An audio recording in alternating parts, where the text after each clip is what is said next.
Hello students, welcome back. In this video, we are going to learn about session 5 to 8 of Unit 4 Entrepreneurship Skills of Class 9 IT 402. Now we are going to continue with the session number 5 which says types of business activities. So in this session, we are going to learn about the different types of business activities. Let us start them. In the last sessions, we have learned that who an entrepreneur is and what is the meaning of the entrepreneurship. And we have also learned what are the unique features of the entrepreneurship. So इस session में हम पढ़ेंगे about the different types of business activities. For this we are going to read the story of Rahul to understand the different business activities. Now Rahul is a cricketer. Rahul loved cricket. His favorite player was Sachin Tendulkar and he never missed a match. Rahul का जो favourite game था that was cricket and his favourite player was Sachin Tendulkar. He never missed a match of Sachin Tendulkar. वो अपने friends के साथ park में daily practice के लिए जाता था and he was an allrounder like M S Dhoni. वो सारी चीज़ों में ऑलराउंडर था, batting, bowling, wicket keeping, but he wanted to be a great batsman. वो एक अच्छा बैट्समैन बनना चाहता था. He started improving in his game at the age of 16. उसने प्रैक्टिस से अपने गेम में इम्प्रूव करना स्टार्ट किया एट द एज ऑफ 16. उसने अपनी स्टेट टीम के लिए खेला. उसकी टीम उस टाइम पे हार गई but he was sure that he would play for India one day. उसके माइंड में एक पॉजिटिविटी थी कि वो एक बार अपनी कंट्री के लिए एक दिन ज़रूर खेलेगा. So he was a great player and everyone in his village came to him for the advice on the cricket. वो बहुत एक अच्छा प्लेयर था और उसके विलेज में सब लोग क्रिकेट के किसी भी रिलेटेड एडवाइस के लिए उसके पास आते थे. Rahul kept trying but did not get to join any team. उसने बहुत ट्राई किया लेकिन उसको किसी टीम में ज्वाइन होने का मौका नहीं मिला. परहैप्स उस टाइम पे राहुल सोच सकता था कि उसके करियर के और ऑप्शंस क्या हो सकते हैं. लाइक उसका जो क्रिकेट का पैशन है उससे रिलेटेड अगर वो क्रिकेटर नहीं भी बन पाया तो वो किस तरह के और जॉब्स में जा सकता है. यहाँ पे उसके पास जो कुछ ऑप्शंस है वो कौन कौन से थे. या तो वो अपना एक कोचिंग सेंटर स्टार्ट कर सकता था, या उसकी अपनी एक स्पोर्ट्स शॉप हो सकती थी, या फिर वो एक स्पोर्ट्स अकेडमी स्टार्ट कर सकता था. सो अब हम इसके अंदर अगर तीनों चीज़ों को देखें तो वी कैन सी, हम ये चेक कर सकते हैं कि क्या ये एंटरप्रेन्योरशिप है, क्या ये उसका अपना बिजनेस है, and what do you think he will be doing in each of the options. तीनों तरह के ऑप्शंस में वो क्या काम करेगा. तो इसके बेसिस पे हम तीन तरह की बिजनेस एक्टिविटीज़ को ले सकते हैं. One is the product business, one is the service business and one is the hybrid business. One by one will discuss all of them. Product business. Product business जैसे नाम से हमें पता लग रहा है प्रोडक्ट से रिलेटेड जो बिजनेस होता है, जहाँ पे सेलर बेचने वाला एंड बायर खरीदने वाला किसी आइटम को एक्सचेंज करते हैं जो कि हम देख सकते हैं और टच कर सकते हैं, उसे हम कहते हैं प्रोडक्ट. तो जब भी प्रोडक्ट को हम सेल या बाय करते हैं, एक्सचेंज करते हैं, तो वो हमारा जो बिजनेस होता है that is product based business. जैसे कि यहाँ पे हमारे पास है स्पोर्ट्स शॉप. अगर वो एक स्पोर्ट्स शॉप खोलता है तो उसमें स्पोर्ट्स से रिलेटेड डिफरेंट आइटम्स होंगी, जैसे कि बैट है, बॉल है, हॉकी है, ऑल दिस थिंग्स. तो he will be the seller and the customer will be the buyer. तो वो कैसा बिजनेस हुआ? Product business.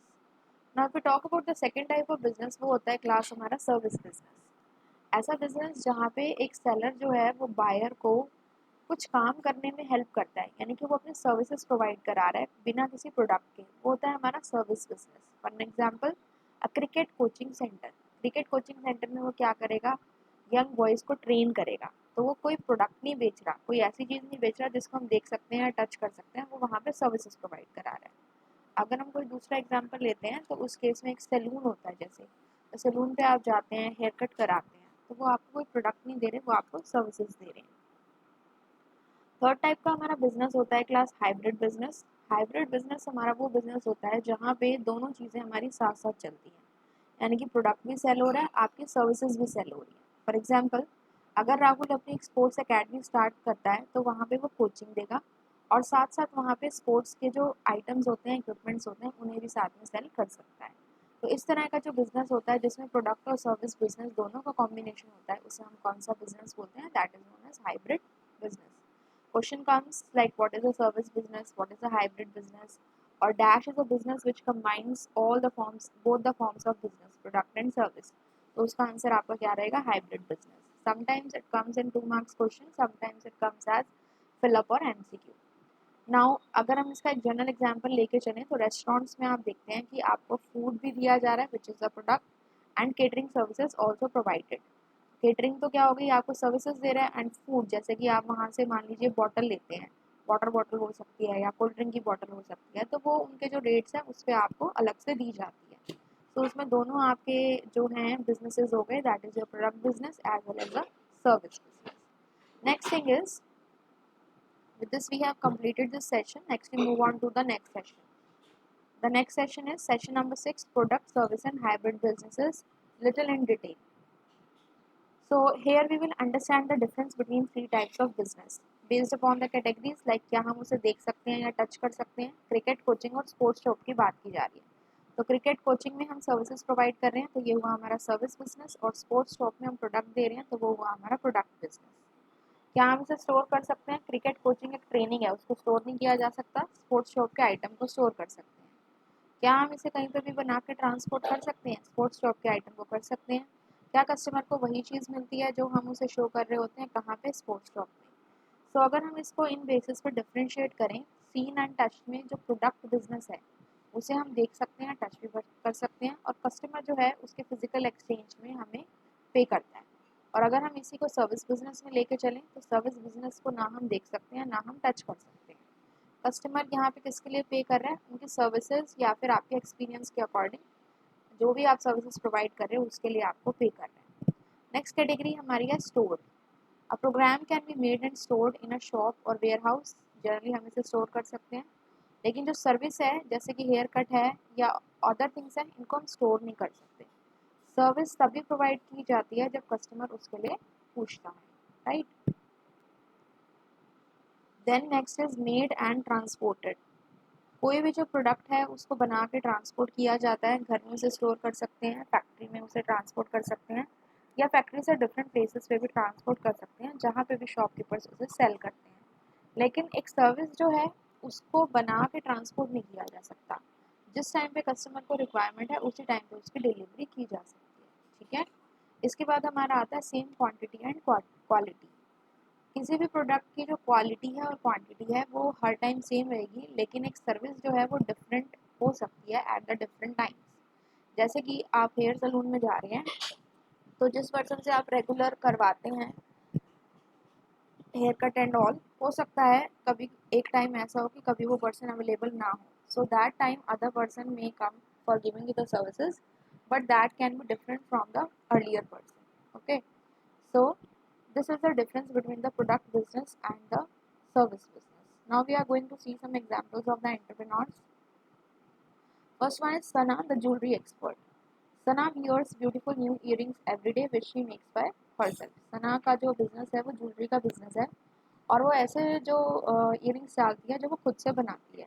डिज़ाइंस वो ऑनलाइन चेक करती है, उसके लिए चीप मटेरियल खरीदती है और घर पे बनाती है with the help of her sister. जब उसके कॉलेज फ्रेंड्स ने ये चीज़ देखी एंड दे वर अमेज्ड, तो उन्होंने भी अपने लिए उसको बोला कि आप हमारे लिए भी ऐसे इयररिंग्स जो हैं वो बना के दो। तो एक तरह से उसके पास ऑर्डर्स आए, ठीक है। इसके बाद नेक्स्ट एग्जांपल है Harish the dabbawala. Harish lives alone in Delhi. उसने मेरठ का जो अपना घर था वो छोड़ा ताकि वो एक बड़ी कंपनी में काम कर सके। तो मेन वो क्या करता था, वो अपना लंच खुद बनाता था और अपना जो जिसे हम डब्बा बोलते हैं वो घर से ऑफिस लेके जाता था। उसके बहुत सारे ऐसे बैचलर फ्रेंड्स थे जो ऑफिस कैंटीन पर डिपेंडेंट थे लंच के लिए, एंड जो भी वो खाना लेके जाता था उन्हें वो बहुत अच्छा लगता था। इससे उसके माइंड में एक आइडिया आया कि वो सब लोगों को हेल्दी होममेड फूड, घर का बना हुआ खाना जो है वो डिफरेंट ऑफिस में सप्लाई करे। उसे ये पता था कि there will be demand for his food because ऐसे बहुत सारे बॉयज़ एंड गर्ल्स हैं जो दूसरी सिटी से आके काम कर रहे हैं, लेकिन उनके पास टाइम नहीं है कि वो खाना बना सकें खुद से, ठीक है। सो उसने क्या किया, इस कंसेप्ट को स्टार्ट किया और धीरे धीरे वो ऐसे लंच घर से बना के लोगों को सर्व करने लगा, सेल करने लगा।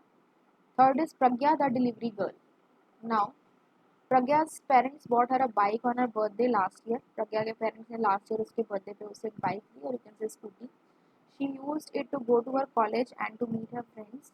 एंड जनरली उसके जो फ्रेंड्स थे वो ट्रांसपोर्ट के लिए बस लेके जाते थे, किसी भी इमरजेंसी में वो उसको कॉल करते थे कि वो उन्हें उनके ऑफिस तक ड्रॉप कर दे। तो उसको यहाँ से आइडिया आया कि वो एक बिल्कुल क्विक गुड डिलीवरी सर्विस बना सकती है, दे सकती है यूजिंग द बाइक। किसी भी पर्सन को कोई भी सामान एक जगह से दूसरे प्लेस पे पहुंचाना हो या किसी को ड्रॉप करना हो, तो उस केस में उसने अपनी स्कूटी का यूज़ किया और वो एक डिलीवरी गर्ल बन गई। इन हर फ्री टाइम, जो भी उसका फ्री टाइम होता था, she started the delivery service for the people in her area and वहाँ से वो फेमस हो गई। और इसके बाद धीरे धीरे उसका जब बिजनेस ग्रो हुआ तो उसने अपने अंडर 5 लोगों को एम्प्लॉय किया ताकि उसकी डिलीवरी कंपनी वो काम कर सके। ठीक है, तो इस तरह से ये जो 3 बिजनेस हैं सबके अपने अपने बिजनेस हैं, तो ये तीनों क्या हुए, दे आर द एंटरप्रेन्योर्स। अब हम देखेंगे कि इसमें से प्रोडक्ट बेस्ड बिजनेस कौन सा है। जो भी हमने ज्वेलरी का एग्जाम्पल पढ़ा था, वहाँ पे क्या है हमारा, वहाँ पे जो प्रोडक्ट है दैट इज़ द ईयरिंग्स, वो दिए जा रहे हैं। तो प्रोडक्ट है जिसे हम देख सकते हैं, टच कर सकते हैं, तो ये हुआ हमारा प्रोडक्ट बेस्ड सर्विस। इसी तरह से जो हरीश का कंसेप्ट है डब्बा का, वो भी क्या है, एक तरह से वो सर्विसेज भी दे रहा है और खाना भी दे रहा है, तो वो क्या हुआ हमारा, दोनों में आ गया। और प्रज्ञा जो है, जो डिलीवरी गर्ल है, वो क्या कर रही है, सर्विसेज प्रोवाइड कर रही है, तो वो सर्विस बिजनेस में आ गया।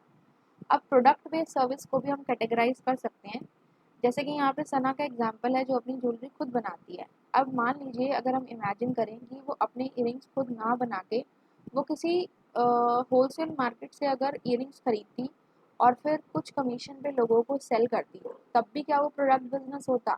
यस, प्रोडक्ट बिजनेस वो तब भी होता। तो हमने इससे कंक्लूड किया कि प्रोडक्ट बिजनेस जो होते हैं वो हमारे दो तरीके के हो सकते हैं। एक होता है जहाँ पे आप खुद उस सामान को मैन्युफैक्चर करते हैं, बनाते हैं और दूसरों को सेल करते हैं। एक होता है जब आप दूसरों से लेके कुछ कमीशन पे दूसरों को सेल करते हैं। मैन्युफैक्चरिंग बिजनेस आपके कौन से बिजनेस होते हैं, जो एक प्रोडक्ट बनाते हैं और उसे सेल करते हैं। प्रोडक्ट्स जनरली कहाँ होते हैं, फैक्ट्रीज में होते हैं। In case of Sana, she was manufacturing और मेकिंग हर ओन प्रोडक्ट्स। अब सना अपने जो इयरिंग्स थी वो खुद बना रही थी, खुद मैन्युफैक्चर कर रही थी। और फैक्ट्रीज में जो काम होता है उसमें फंड्स लगते हैं, मनी चाहिए होता है। सना जो है वो इन प्रोडक्ट्स को स्मॉल बजट पे खुद से बना सकती थी। एंड फैक्ट्रीज में क्या होते हैं, बहुत सारे लोग काम कर रहे होते हैं। एंड सना जो थी वो अपने बिजनेस को कैसे करती थी, अपनी सिस्टर की हेल्प से करती थी। तो वो एक छोटा सा बिजनेस है आपका, but that is also product based business. अब इसमें क्या है, ट्रेड बिजनेसेस। अभी जो कर रही थी वो मैन्युफैक्चरिंग बिजनेस कर रही थी। ट्रेड बिजनेस में क्या होता है, ऐसे बिजनेस जो प्रोडक्ट को बाय करते हैं और सेल करते हैं, खरीदते हैं और बेचते हैं। और वो क्या करते हैं, they also transport the product from factory to warehouses. Factory से वो वेयर हाउसेज तक लेके जाते हैं। वेयर हाउसेज होते हैं स्टोरेज प्लेसेस जहाँ पे जो आइटम्स है उनको स्टोर किया जाता है, और वहाँ से फाइनली वो रिटेल शॉप्स पे जाता है नियर द कस्टमर्स। अब इस केस में ऐसी बिजनेस एक्टिविटी आपकी कौन सी हो सकती है, जैसे फैक्ट्री से होलसेलर के पास जा रहा है, डिस्ट्रीब्यूटर के पास जा रहा है, होलसेलर से रिटेल शॉप्स के पास जा रहा है, तो ये कैसे हुए, ट्रेड शॉप्स से। अब मान लीजिए जो सना है वो जो इयरिंग्स का काम कर रही है, वो खुद उसने एफर्ट अपना ना लगा के अगर वो किसी होलसेल मार्केट से परचेज करती है, जितने में उसने परचेज किया उससे थोड़े से ज़्यादा रेट से अगर वो सेल करती है, तो वो उसका बिजनेस किसके अंडर आया, that comes under the basically trade business. ठीक है, इसके बाद हमारा नेक्स्ट सेशन है, session number 7, entrepreneurship development process. Entrepreneurship development process कौन सा प्रोसेस होता है, जहाँ पे हम किसी भी बिजनेस को सेटअप करते हैं। यहाँ पे हमारे पास क्या है, improving the process of improving the skills and knowledge of the entrepreneur.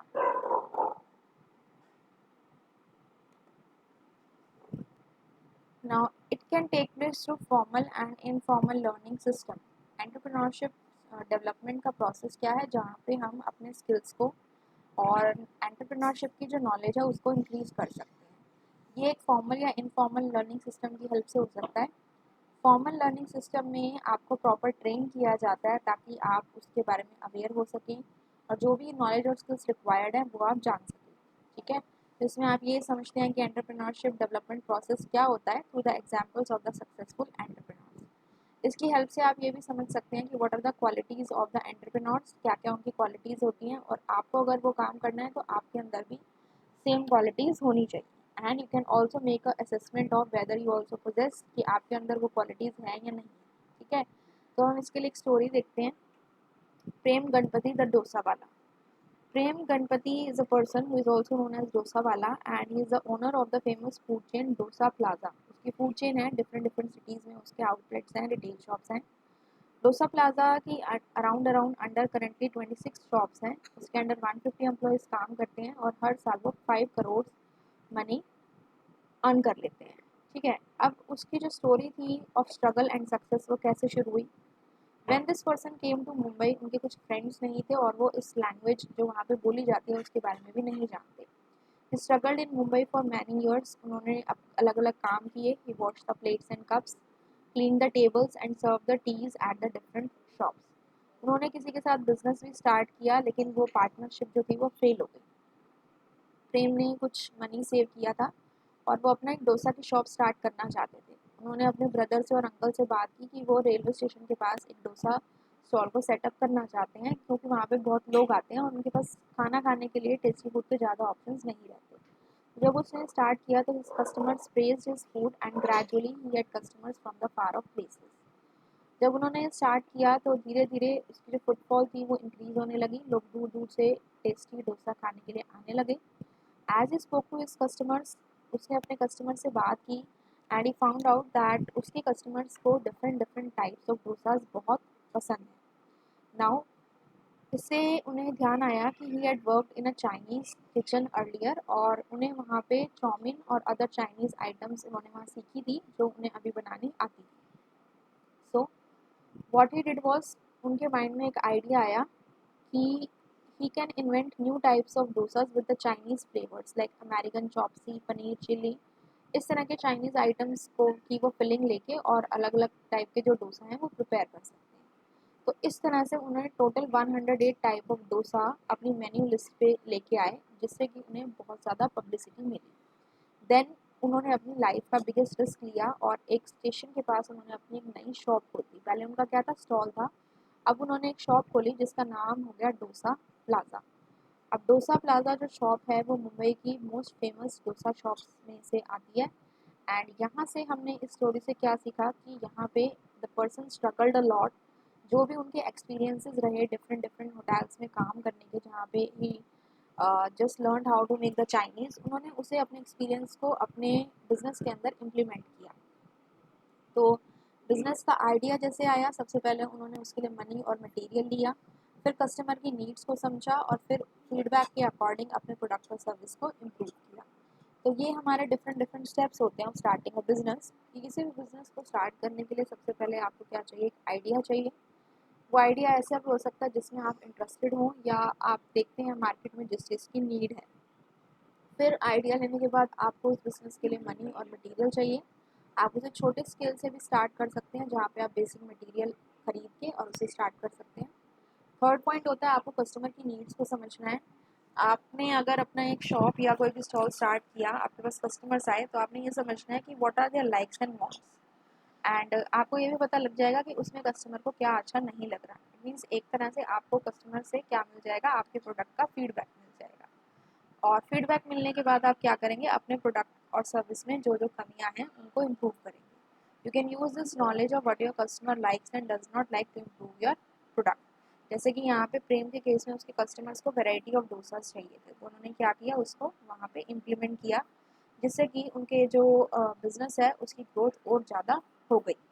So with this we have covered the session number 5 to 7 of Unit 4 entrepreneurship skills, and this is the part 2 video, and in the next video we will learn about the unit 5 green skills. This is the last unit of the part A of class 9 IT 402. So if you have understood the concepts from this video, students, you can share it with your friends, and if this video has been helpful to you, you can like, subscribe and share the channel, and give a thumbs up to the channel. I'll meet you in my next video. Thank you.